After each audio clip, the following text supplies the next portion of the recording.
뭐, 그래서 구장의 기본과의 화친이 그냥 속아서 되어진 일로 여겨졌다가 10장으로 넘어오면서 그 일이 기브온과 이스라엘 사이의 그런 화친으로 끝나지 않고 이것이 어떻게 영향을 미치는가라는 내용을 보면 이게 어떤 것도 소홀하게 또 가볍게 여겨서는 안 될 상황이 아닌가 싶은 생각이 들었던 것입니다. 본문에 나와 있듯이 다섯 왕, 특히 예루살렘 왕 아도니세덱이 다음 차례가 자기라고 하는 사실에 두려움을 갖게 됩니다. 그래서 남쪽에 있는 산지는 바로 예루살렘을 중심으로 한 그곳이 산지고, 그리고 그 아래쪽 평지까지, 그래서 남쪽에 있는 다섯 왕이 연합을 해서 이스라엘을 공격하는 게 아니라 기브온을 공격합니다. 왜냐하면 기브온이 우리와 함께 연합해서 이스라엘과 싸워야 되는데 먼저 가서 화친을 맺게 되었거든요. 그래서 기브온의 배반이 이 다섯 왕들에게는 아주 큰 영향을 미쳤던 것 같아요. 이스라엘로 두려워했는데 기브온이 그 순간에 이스라엘 편에 붙은 모습을 보고 두려움이 더해지지 않았나 싶습니다. 그래서 이스라엘이 손쓰기 전에 기브온을 빨리 공격해서 처단해야 된다고 생각을 했던 것 같습니다. 그래서 아브라함 왕, 예루살렘 왕 아도니세덱이 자기까지 해서 다섯 나라가 연합을 해서 공격을 합니다. 다른 나라 왕들도 같이 쫓아온 이유는 바로 기브온이 무너졌고 예루살렘이 무너지면 그 다음은 자기 차례라는 것을 안 것입니다. 남의 일이 아니라 내 일이라고 생각해서 다섯 왕들이 군사를 이끌고 왔고요. 기브온을 공격하게 됩니다. 그래서 기브온이 갑자기 위기를 처하게 됐고 자기도 이스라엘과의 화친이 이런 결과가 올 거라고는 미처 예측을 못하지 않았을까 싶습니다. 그런데 순간적으로 이와 같은 전쟁의 위기가 닥쳐왔고 기브온은 화친을 맺은 이스라엘에게 사람을 보내요. 우리가 이런 위기를 당했습니다. 우리를 거기 말한 것처럼 당신의 종들 돕기를 더디게 하지 마옵소서. 속히 우리에게 올라와 우리를 구하소서. 산지에 거주하는 아모리 사람의 왕들이 다 모여 우리를 치나이다. 그러니 기브온이 이스라엘의 공격에 대비하기 위해서 화친을 맺은 건데 이스라엘의 공격이 아니라 지금 엉뚱하게 같은 아모리 족속의 공격을 받게 되는 상황에 이르게 되었습니다. 또 이스라엘은 이와 같은 연락을 받고 사실 이제 어떻게 전쟁을 벌일까 하고 준비하고 있는 상태도 아니셨을 것 같은데 갑자기 연락이 왔고요. 자기들에 대한 공격이 아니고 기브온에 대한 공격이지만 이것이 지금 어떻게 그들이 처리해야 되는가 순간적인 상황 속에서 여호수아가 모든 군사와 용사와 더불어 길갈로 올라갔다. 그렇게 나옵니다. 오늘 그래서 10장의 내용은 우리가 읽은 15절까지 내용을 1차적으로 먼저 살피고 그 나머지를 살펴야 될 것 같습니다. 문제는 이것을 공격한 예루살렘 왕도 이스라엘로 인해서 두려워했는데 하나님께서 그런 기브온과 이스라엘을 향해서 말씀합니다. 8절에 그때 여호와께서 여호수아에게 이르시되 그들을 두려워하지 말라. 여기 지도를 잠깐 살펴보시면 지금 파랗게 표현된 거는 여기 이제 사해입니다. 그리고 요단강을 여기가 사해고 요단강을 표현한 것 같은데 건너서 길가를 표현을 그리고 여기 아이성을 표현했고 그 위에가 이제 기본이라고 이렇게 표현을 했습니다. 지금 여기 있는 예루살렘, 아르못, 헤브론, 라기스, 에글론 이렇게 다섯 왕이 연합해서 기본을 공격하는 형세가 되어졌는데 지금 이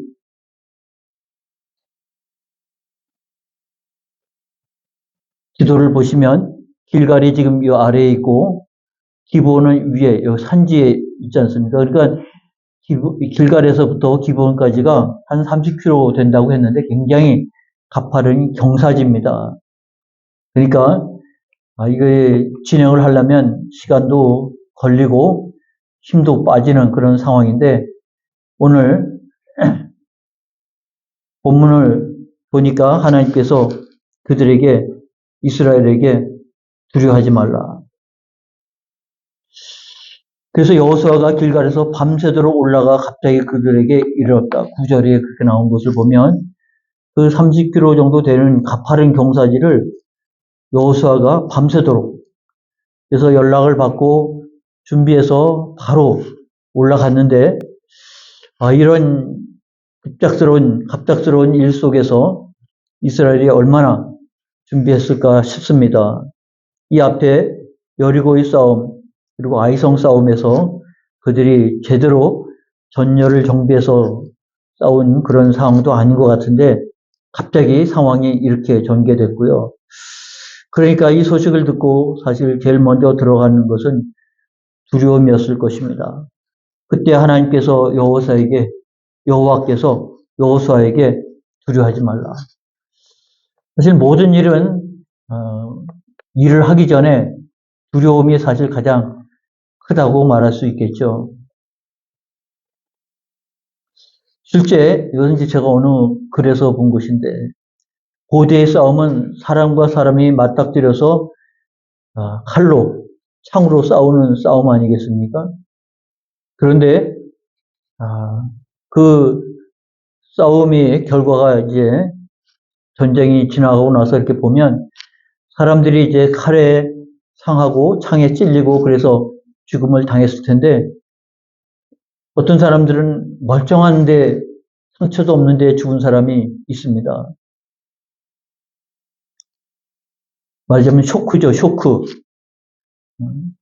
그 칼이 왔다 갔다 하고 창이 왔다 갔다 하는데 그리고 팔이 떨어져 나가고 피가 튀는데 그 모습이 공포에 사로잡히고 두려움에 말하자면 쇼크가 오는 거죠. 그래서 내가 당하기 전에 죽은 일들이 많이 있었다고 하는 것입니다. 꽤 오래 전에 저희가 이제 그 닭장을 짓고 뭐 이 정도면 되겠지 했는데 어느 날 닭장을 뚫고 뭔가가 침입했어요. 꽤 오래 됐는데 주일날 아침에 교회 올라오기 전에 설교하러 올라오기 전에 이 먹이를 좀 주고 올라와야겠다고 문을 탁 열었는데 완전히 그냥 초토화가 됐어요. 한 두서너 마리가 살았는데 수컷은 살아남았어요. 나머지는 죽었는데 어떤 거는 물어 뜯겨가지고 이 닭발만 이렇게 남아있기도 하고 모가지만 남아있기도 하는데 근데 보니까 거의 대다수가 멀쩡한데 죽은 거예요. 제가 보니까 물어서 죽은 게 아니고 그냥 공포 속에서 그냥 쇼크로 죽은 게 아닌가 싶을 정도예요. 두려움이라고 하는 것은 사실 아무런 일도 일어나지 않았는데 정말 최악의 상황이 눈앞에 닥친 것처럼 그런 죽음이 많다고 하는 것을 생각해 보면 지금 전쟁이 문제가 아니라 전쟁 전의 두려움이 문제였다고 하는 것을 하나님이 말씀해 주고 있죠. 그래서 하나님이 그들에게 제일 먼저 하신 말씀은 그들을 두려워하지 말라. 그리고 내가 그들을 내 손에 넘겨주었으니 하나님의 말씀이 그들에게 임합니다.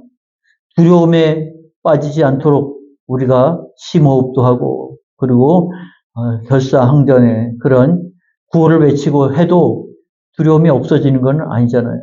두려움이 없어지도록 하나님은 말씀을 그들에게 주십니다. 그들은 상황이 급박했고 밤 어두움을 틈타서 지금 가파른 길을 올라 그러니까 거의 1000m를 가파른 경사를 해서 1000m를 올라가야 되는데 한밤중에 그 또 불을 켜고 올라갈 수도 없는 상황이잖아. 저기 알면 안 되니까. 그래서 거기 구절에 나온 것처럼 밤새도록 올라가 갑자기 그들 앞에 이르렀다고 했으니 적들도 깜짝 놀랄 만큼의 갑작스러운 등장입니다. 이와 같은 자들이 일어날 거라고는 생각도 못할 만큼. 그러니 어둠 속에서 불을 밝히고 올라간 것도 아닌 것이고 그 상황에서 갑자기 이르게 되어진 겁니다. 그렇기 때문에 우리가 이전에 살핀 것처럼 그들이 모여서 기도하고 하나님의 뜻을 찾고 그럴 여유가 사실 없었다고 보여지긴 합니다. 하나님도 그런 상황에서 여호수아에게 그리고 모든 군사에게 두려워하지 말라. 내가 그들을 내 손에 넘겨주었으니 그들 중에서 한 사람도 너를 당할 자가 없으리라. 라고 말씀을 주셨습니다.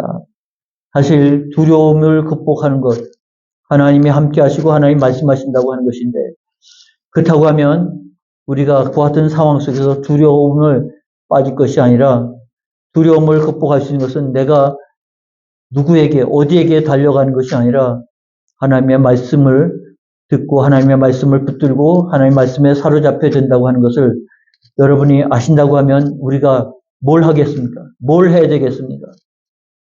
그런데 사실은 그런 상황 속에 빠질 때 우리가 사실은 가장 긴장되기도 하고 예민하기도 합니다. 그래서 두려움에 빠지면요 아무 소리도 들리지 않을 수도 있어요. 그러나 내가 하나님의 말씀을 들어야겠다, 말씀을 붙잡아야겠다 그러면 가장 예민한 순간이 될 수도 있습니다. 그래서 엘리야에게 하나님이 세미한 음성으로 말씀한 것처럼 세미한 음성은 안 들릴 수도 있잖아요. 하나님이 강한 불 속에서 말씀한 게 아니고 큰 바람 속에서 말씀한 게 아니고 세미한 음성은 그냥 흘려보낼 수도 있는 그런 부분이지 않습니까?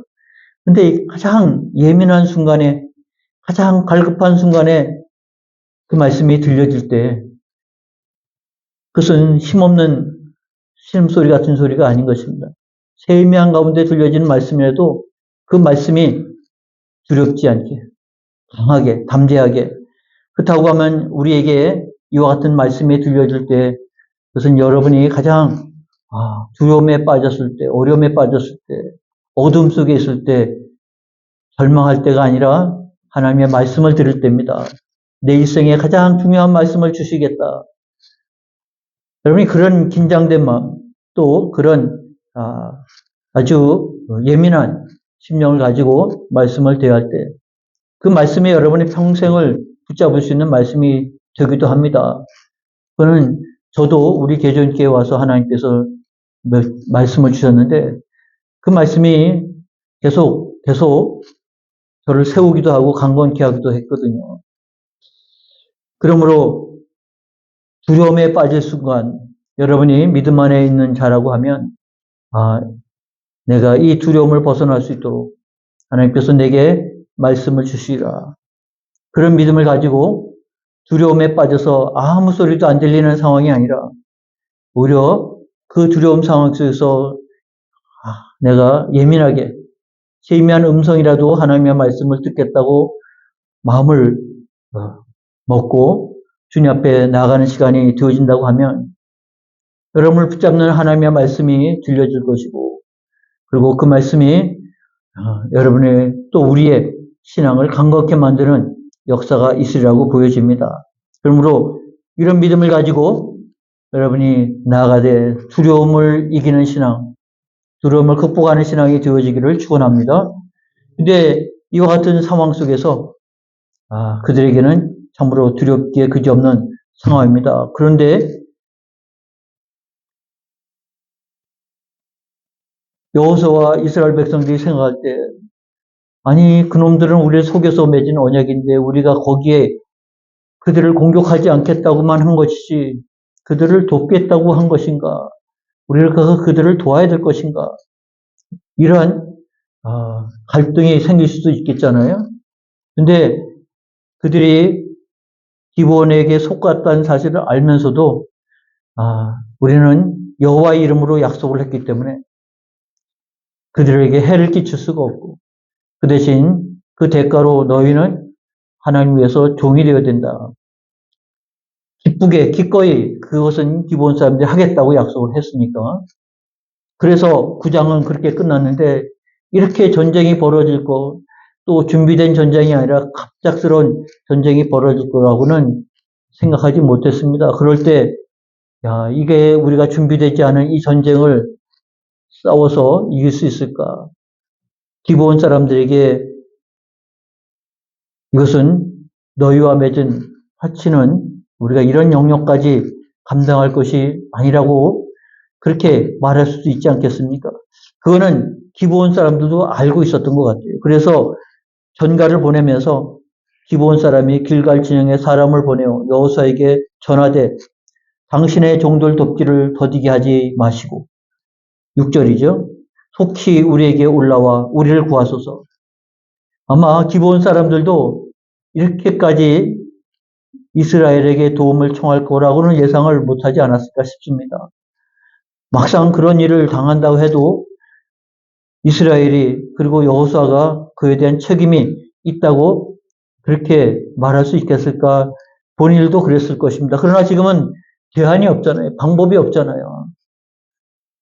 그러고 보니까 그래 그렇게 화친을 맺은 게 우리가 이스라엘로부터 공격당하지 않도록 하기 위한 것인데 생각지 못한 이런 아모리 족속의 공격에 이스라엘로 도와달라고 손을 벌릴 때 그래 화친 신실한 그런 화친을 맺게 되어진 것은 바로 이와 같은 때가 아닌가 이와 같은 일들이 아닌가라는 생각을 하게 만들었던 것입니다.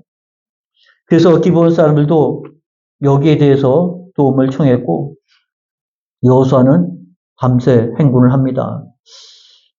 말하자면 기브온과 이스라엘과의 언약이 넘어서 하나님의 이름으로 한 언약이기 때문에 여호수아는 이 일에 대해서 우리가 책임져야 된다. 신실한 마음을 가졌던 것 같습니다.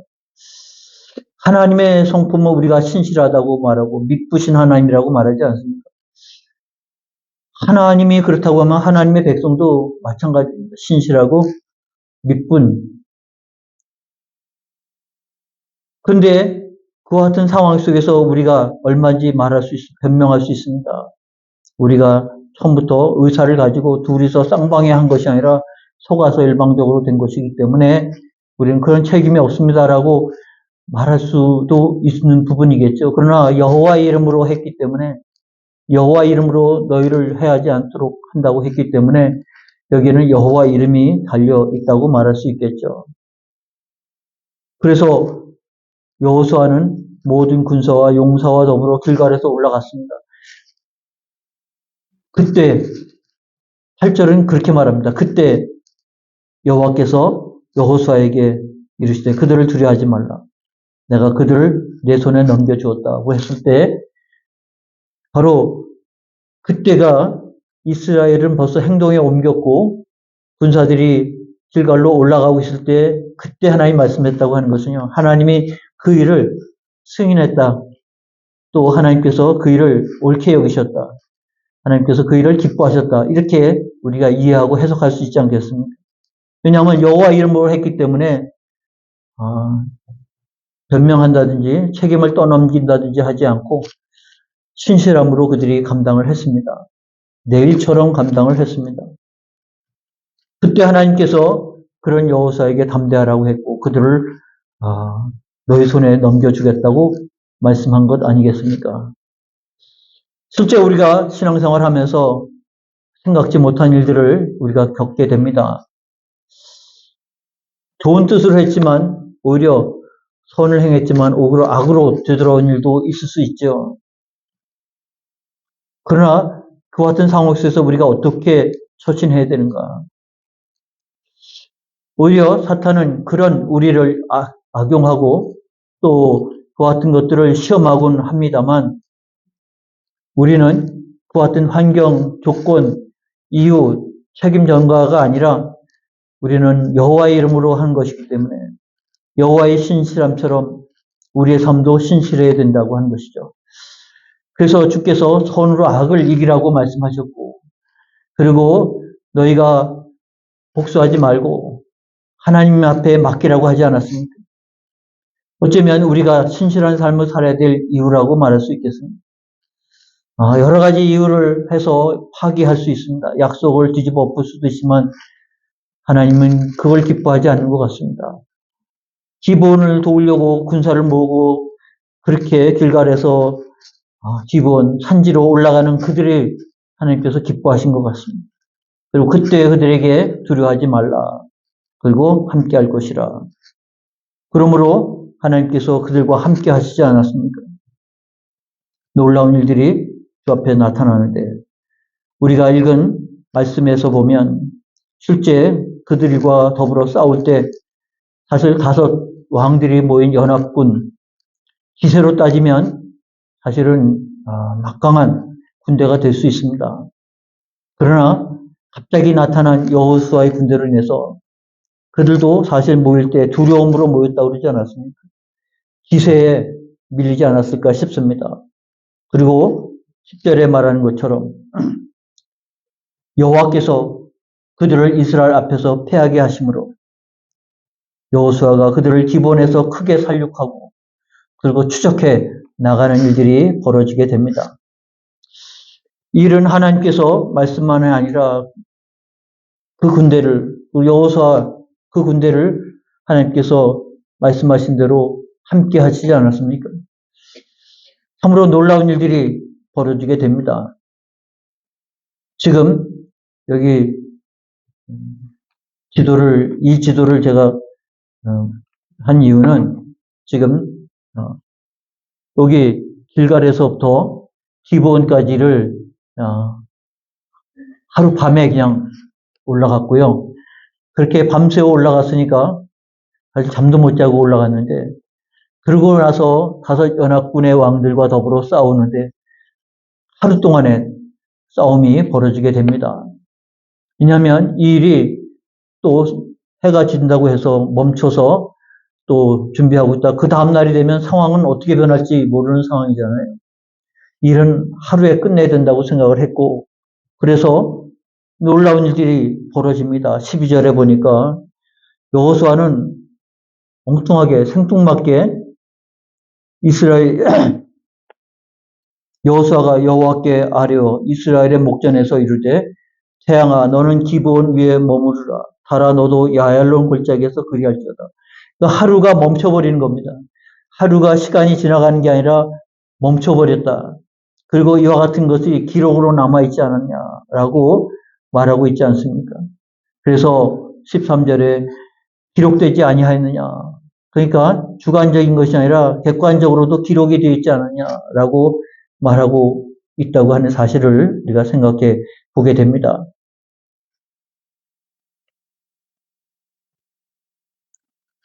하나님은 신실한 사람을 통해서 일하십니다. 그들이 여호와의 이름으로 신실함을 나타낼 때 하나님께서는 그들을 통해서 이 놀라운 일을 일어나는데 이와 같은 하나님을 신뢰할 수 있을 때 여호수아는 이런 기도를 한 거죠. 하나님께서 이스라엘 위해서 싸우심으로 인해서 큰 우박이 쏟아지고 태양이 멈추고 낮이 바뀌지가 않는 거예요. 계속 머물러 있어서 낮이 길어지는 역사가 나타나는데 이와 같은 일은 이전에도 없었고 이후에도 없었다고 거기에 기록을 하고 있습니다. 먼저 그래서 이와 같은 우박으로 인해서 하나님께서 이스라엘 위해서 싸우심으로 인해서 거기에 그렇게 나옵니다. 11절에 여호와께서 하늘에서 큰 우박덩이를 아세가에 이르기까지 내리심에 그들이 죽었으니 이스라엘 자손이 칼에 죽은 자보다 우박에 죽은 자가 더 많았더라. 고대 전쟁은 칼과 창으로 싸운 거니까 한 사람이 하나씩 싸워서 얼마만큼의 시간을 걸려서 하나를 죽이고 또 하나를 죽여야 되는데 지금과 같은 대량 살상 무기가 없는 시대에 하나씩 하나씩 싸워서 이겨야 되지 않겠습니까? 그들이 기세에 밀려서 도망가는 그 상황에서 하나님은 우박을 내리셨는데 요즘에도 우리가 알고 있는 우박하고는 상상도 안 될 만큼 그런 돌덩어리 같은 우박들이 내려서 자동차 유리창을 깨뜨리고 자동차의 지붕에 떨어져가지고 움푹 패이게 만드는 일도 우리가 가끔 뉴스를 통해서 보게 되는데 지금 이스라엘과의 싸움 속에서 갑자기 도망치는 그들에게 하나님께서 큰 우박덩이를 내리셨다고 그랬습니다. 그래서 말하기를 이스라엘 자손의 칼에 죽은 자보다 우박에 죽은 자가 더 많았더라. 그러니 대량 살상 무기가 폭탄에 의해서 총에 의해서가 아니라 이건 큰 우박에 의해서 이스라엘이 칼로 하나하나 죽이는 것보다 도망치는 그들 위에 큰 우박이 쏟아져 내리는데 비탈을 내려갈 때 계속 쏟아져서 그로 인해서 죽임을 당하게 됐고요. 그 시간에 이제 해가 져가니까 태양을 멈추게 하는 이와 같은 여호수아의 외침이 있었습니다. 그래서 태양이 머물고 달이 멈추기를 백성이 그 대적에게 원수를 갚기까지 하였다. 그랬으니 이와 같은 일들이 벌어졌던 것은 참으로 놀라운 일 아니겠습니까? 그래서 여기에 14절에 말하기를 우리가 성경책을 한번 보고 여러분이 좀 음미를 하시기 바랍니다. 14절 여호와께서 사람의 목소리를 들으신 이 같은 날은 전에도 없었고 후에도 없었나니 이는 여호와께서 이스라엘 위하여 싸우셨습니다. 그러니까 이전에도 없었고 이후에도 없었고 그런 거를 어떻게 여호수아가 할 수 있었을까? 두려움이 없고 하나님이 그들과 함께하는 것을 경험한 여호수아가 해가 지면 이제 상황이 종료가 되고 그리고 그 다음날 다시 해가 뜨면 싸워야 되는데 지금 이 싸움은 그렇게 하루를 연장해서 잠깐 멈추고 잠을 자고 그 다음날 아침에 일어날 싸움이 아니라고 보여진 거죠. 그러니 여호수아도 다급했고 여기서 완전한 결판이 내야 된다고 생각해서 하루 그리고 태양을 멈추게 이와 같이 외칠 수 있는 자가 어디 있겠습니까? 누가 있겠습니까? 모세 때도 그런 일이 없었고 이후에도 없었는데 여호수아가 그렇게 외쳤습니다. 그가 그런 능력이 있다고 생각해서가 아니라 지금 처해 있는 상황이 하나님이 우박을 통해서 치신 것처럼 하나님께서 이날에 이 놀라운 일들이 이루어져야 된다고 생각하니 여호수아는 이런 역사를 이루었던 것이죠. 그러므로 이 여호수아와 이스라엘 백성들이 경험한 것은 여호와가 이스라엘 위해서 싸우셨다. 어떻게 이런 일들이 일어날 수 있겠습니까만 하나님은 이렇게 말씀을 하고 있는 거죠. 우리가 역사를 되돌아보면 생각하지 못하는 일들이 많이 있습니다. 일본의 일제시대 때 일본의 많은 나라들을 점령하고 식민지를 만들었지만 한국만큼 저항한 그런 민족이 없다고 합니다. 한국만큼 그렇게 물리적으로 저항을 했던 나라가 없었다고 합니다. 그 한국 민족, 한국 백성들에게는 이 특별한 능력이 있는 것 같습니다. 우리가 어려운 전란에 닥치면 의병들이 일어나고 또 그런 사람들이 모여들어서 그래서 책방에 앉아서 책 읽었던 사람들이 무장을 하고 나와서 지도자가 되어서 그렇게 싸우는 일들이 벌어지지 않았습니까?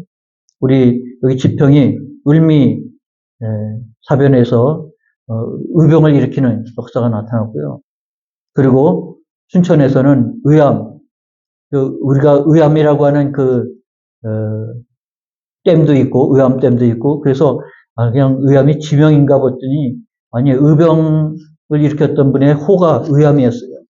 그러니까 이 을미사변을 이뤘던 지평의 의병과 더불어 합쳐서 제천까지 내려가면서 을미 사변 때 의병으로서 사역을 했는데 아마 그 일제시대 때 했던 이제 가장 큰 의병 활동이 아니었나 싶습니다만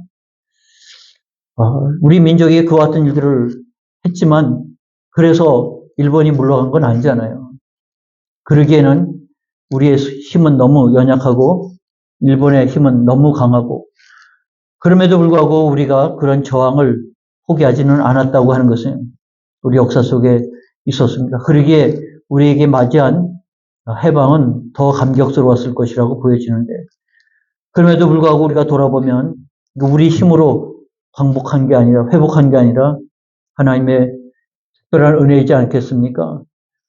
세계 역사 속에서 일어난 일이지만 그러나 믿는 우리에게는 그렇게만 볼 수 없는 것이 오늘 본문에 나오듯 여호와께서 이스라엘 위하여 싸우셨다 그랬으니 대한민국이 그 일제시대 속에서 그리고 6.25 전쟁 속에서 폐허 속에서 70년 만에 이렇게 선진국 관열에 들어선 유례없는 역사를 이뤘던 것은요.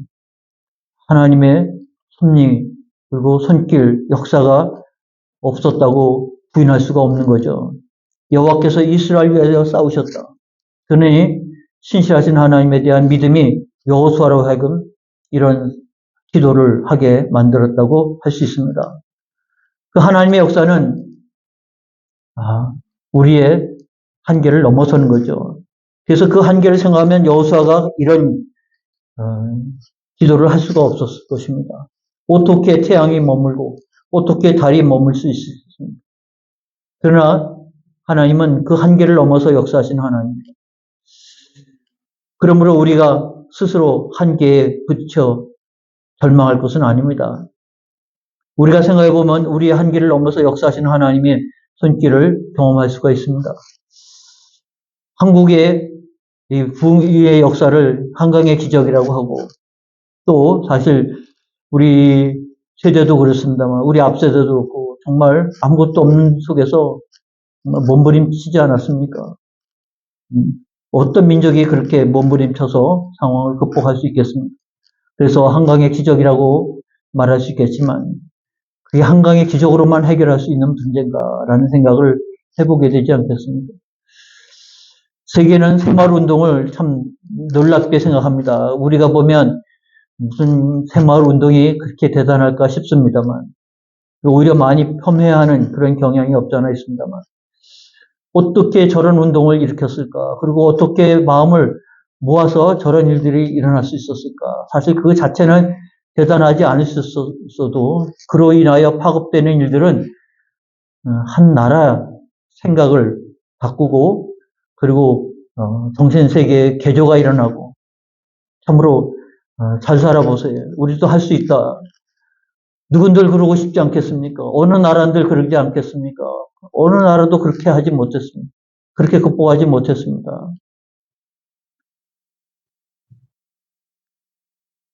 거기서 우리의 민족성이 있다고 하는 것을 말할 수 있겠지만 더 우리가 살펴보면 해결할 수 없는 일들을 하나님께서 우리 가운데 이루셨다고 하는 이 신앙 고백이야말로 참으로 귀하고 복된 일이라고 생각이 됩니다. 그렇기 때문에 우리는 스스로 한계에 부딪혀가지고 스스로 절망하거나 두려움에 빠질 일은 아니라고 보여집니다. 하나님은 이와 같이 역사를 하실 때 이 우리가 해결할 수 없는 문제, 아무리 노력해도 넘을 수 없는 벽이 있고요. 그리고 시간성으로도 부족한 일들이 얼마나 많은지 모릅니다. 그러나 그 속에서 역사하신 하나님이라고 하면 이와 같이 이스라엘 백성들이 가나안 땅을 하나님께서 주신다고 하신 약속에 따라서 이루어져가는 일들입니다. 그렇기 때문에 우리가 믿음으로 살아가는 일이 하나님 앞에 두려움 말씀에 따라서 두려움에 빠지지 않냐고 내가 불편해도 억울해도 불리해도 어려움을 당해도 나는 신실함으로 하나님 닮아 신실함으로 나아갈 때 그 일이 우리에게 있어서 하나의 징검다리가 될 것입니다. 또 하나님의 나라를 이루는 계기가 될 것입니다. 하나님이 이 일을 기뻐하셨고 이스라엘의 한계를 넘어서 이와 같은 놀라운 역사를 이루도록 하나님이 함께 하셨다고 하는 사실을 알게 됩니다. 제가 이 사진을 올린 것은 이 기브온에서의 싸움은 하루 동안에 이루어진 일이지만 그 다음에 마케다에 모여있는 5 왕들이 숨어있는 것을 발견하고 그들을 다 죽입니다. 그러고 나서 하나씩 하나씩 점령해 나가는 것들이 10장 뒤에 나오게 됩니다. 그래서 마케다에서 여기가 이제 마케다, 여기로 다 숨어들었어요. 5 왕이 숨어드는 것이 다 발각이 됐고요. 그들을 끄집어내서 다 죽였고, 그 다음에 이제 하나씩 하나씩 점령해 갑니다.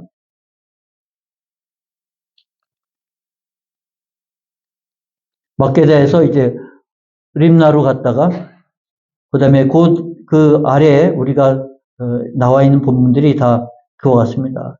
림나에서 라기스로 갔다가, 에길론으로 갔다가, 헤브론으로 갔다가, 그리고 드빌로 갔다가, 이게 이제 남쪽 연합군이 기브온과 더불어 싸우러 올라왔다가 오히려 여호수아의 군대에 의해서 이것이 하루 만에 무너졌고, 그 다음 마케다부터 나머지는 하루 만에 이루어진 일은 아니죠. 하나씩 하나씩 정리해 가는 것입니다. 시간이 얼마나 걸렸는지에 대해서는 정확하게 나오지 않았지만, 그러나 이스라엘이 이 전쟁을 하나씩 하나씩 수행을 했다고 하는 것입니다. 그래서 왕과 그리고 그 군사가 기브온 싸움에서 처절하게 패하고 난 다음, 그리고 남은 그들의 출신 그 본거지들을 하나씩 하나씩 점령해서 남쪽 연합군들을 정리함으로 인해서 남쪽 지역을 이스라엘이 확보하는 싸움이 되게 됐습니다. 생각해보면 이걸 하나씩 하나씩 여리고를 무너뜨리고 아이성을 무너뜨리고 이게 하나씩 하나씩 해야 될 전쟁이 한꺼번에 지금 이루어졌고요. 하나님이 이스라엘 위해서 싸우심으로 말미암아 이 5 왕들의 나라들을 점령해 가는 일들은 순차적으로 하나하나씩 이루어져 나갔다는 사실을 알게 됩니다. 우리 10장은 그렇게 나왔고 11장은 또 반대로 이제 북쪽에 있는 나라들이 또 연합해서 공격하게 됩니다. 북쪽도 유사한 방법으로 점령하게 되는데 하나님께서 이스라엘이 연합해서 공격하는 일들이 두려워할 수 있지만 하나님 안에서 이것을 극복하니까 얼마나 한순간에 땅에 전쟁이 끝나고 이 땅을 차지하게 되는지 바라보면 이 하나님의 일하심을 바라보게 되는 겁니다. 그래서 막상 일이 닥칠 때는 두려운 일들이지만 그러나 지나고 보면 하나님이 그 일을 통해서 극복하게 하고 나서는 그것이 오히려 복이 되는 일들이 우리에게 있는 것입니다. 그러므로 하나님 안에서 하는 일들에 있어서 우리가 두려움으로 맞닥뜨릴 것은 아닙니다. 화가 복이 되는 역사, 울음이 웃음이 되는 역사가 하나님 안에서는 언제나 있다고 하는 이 사실을 우리가 염두에 두면서 믿음으로 살아야 됩니다.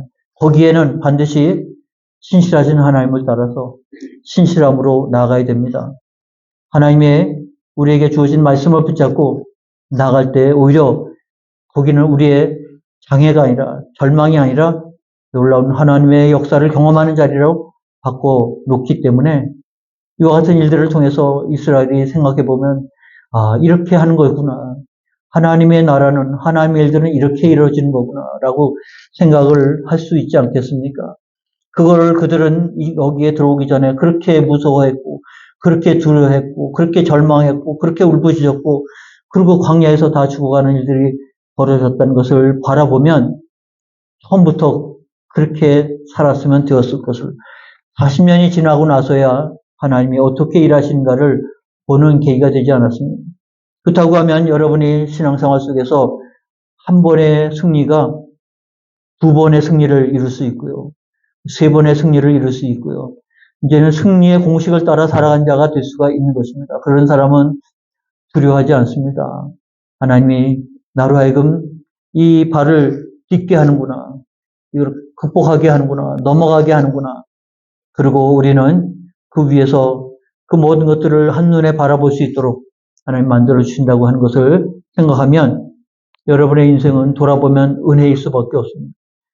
그것을 내가 확인하고 그를 깨달을 때 오늘의 받은 은혜뿐만 아니라 예전에는 모르고 지나왔지만 되돌아보면 그 하나하나의 역사가 내 인생이 하나님 안에서 어떻게 섭리하시고 인도하시고 이끌어 주셨는지 그거에 대해서 우리가 감사하고 감격할 수밖에 없다고 하는 사실과 더불어 그것이 오늘의 믿음이 되고 그리고 내일에 대한 소망이 되어서 나가는 기회가 되어야 할 것입니다.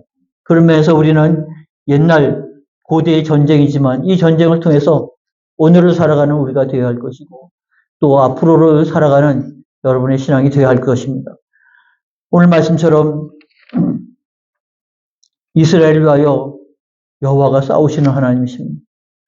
하나님께서 하나님의 백성들을 위하여 싸우시는 하나님이요. 사흘길 앞서가서 그들이 머물 곳을 준비하시는 하나님. 우리가 성경에 나와 있는 것을 읽고 마치는 것이 아니라 그것이 내 믿음이 되어야 되고 우리의 신앙이 되어야 할 것입니다. 이 옛날 이 고대의 싸움이지만 이게 나의 신앙이 되고 나의 체험이 되고 나의 고백이 되어지도록 믿음으로 받는 여러분 되시고 믿음으로 고백하는 여러분 되시고 하나님 앞에서 신실한 자로 서게 되기를 주의 이름으로 축원합니다. 기도하겠습니다. 하나님 오늘 말씀해 주심을 따라 고대에 일어났던 전쟁이었지만 그러나 하나님 오늘 우리의 신앙생활과 무관하지 않습니다. 우리가 살아가는 일에 어느 날 갑자기 생각지 못한 일들을 당할 때가 얼마나 많은지요. 그런 말미암아 또 두려움에 빠진 일이 또 얼마나 많은지요. 두려움에 빠져서 우리가 무슨 일을 할 수 있겠습니까? 그러나 주께서 그 같은 때에 말씀해 주시는데 세미한 음성으로 말한다 할지라도 그 세미한 음성을 들을 수 있는 자가 되게 하여 주시고 그것을 붙잡고 강하고 담대하게 나갈 수 있는 자들이 되게 하여 주시고 우리의 싸움에 하나님이 앞서 일하시고 우리로 먼저 싸우시고 우리가 수고한 것 이상으로 하나님께서 이기게 하시고 승리케 하신 것을 바라보며 오히려 이 두려움이 우리에게는 복이 되었다는 사실을 다시 한번 일깨우는 자리가 되어질 수 있도록 이끌어 주옵소서. 그러므로 우리가 돌아보는 모든 자리에는 하나님 감사하지 않을 수 없고 찬송하지 않을 수 없습니다. 그처럼 앞으로 다가오는 일들 속에서도 우리가 두려움에 사로잡히지 않고 하나님의 놀라운 일들을 경험하고 함께 주 안에서 신실한 자로 주 일들을 이루어갈 수 있는 신실한 백성들로 주 앞에 설 수 있도록 인도하여 주옵소서. 예수님의 이름으로 기도하옵나이다. 아멘. 찬송 351장 부르시고 중보기도하고 주기도문으로 마치겠습니다.